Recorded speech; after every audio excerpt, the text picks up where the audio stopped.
à peu près, on a commencé à regarder ça il y a 2-3 ans déjà, et a démarré ce projet UMAP il y a 1 an.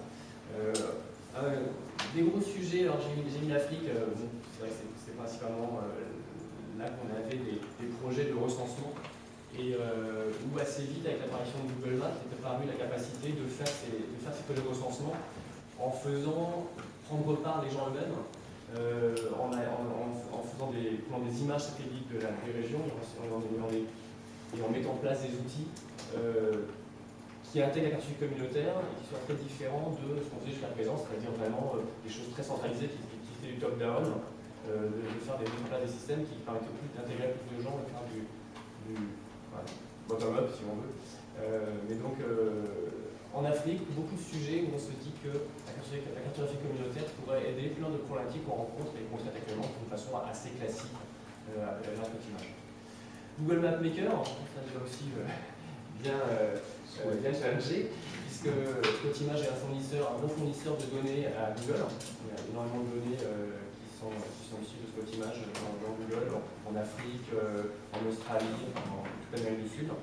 Et quand Google Map Maker s'est ouvert, il y a énormément de gens qui ont contribué à créer la carte Google Map Maker sur des fonds d'images spot.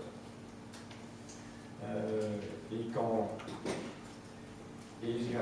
nous on a voulu commencer à questionner Google sur la disponibilité de cette carte, on a eu des réponses qui ont été très limitatives. Et je crois qu'ils nous ont demandé d'effacer les échangements qu'on avait faits. Planète Action, notre projet, un projet qui a été lancé il y a 2 ans, un projet citoyen de Spotimage pour aider les projets qui luttent contre le réchauffement climatique.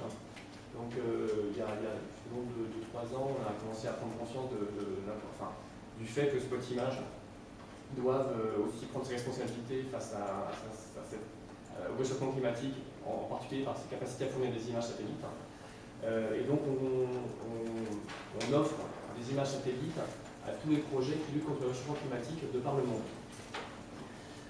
Le problème, c'est qu'on le fait de façon très classique, donc on leur envoie un CD-ROM avec une image géotif qui fait 1 giga, plus quand ils le demandent, un logiciel ArcGIS, et on envoie ça en l'Afrique ou des îles Galapagos, voilà, avec des gens qui, dans un certain nombre de cas, ne sont pas capables d'utiliser, n'ont pas les connaissances et n'ont pas même les moyens informatiques pour le faire.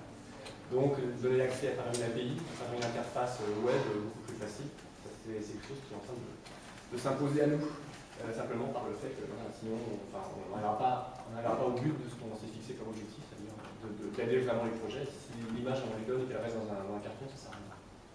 Et puis le dernier point, c'est Wikileaks, c'est l'économie wiki. Donc comment est-ce qu'effectivement on a lu le livre, avec attention, et effectivement voilà, il y a plein de domaines qui basculent dans le wiki. On a parlé de Wikipédia, mais il y a plein d'autres sujets. Voilà, comment est-ce que notre économie d'imagerie satellitaire, de cartographie, peut être touchée par ça, et est-ce qu'on peut essayer d'être innovant et inventif sur le sujet.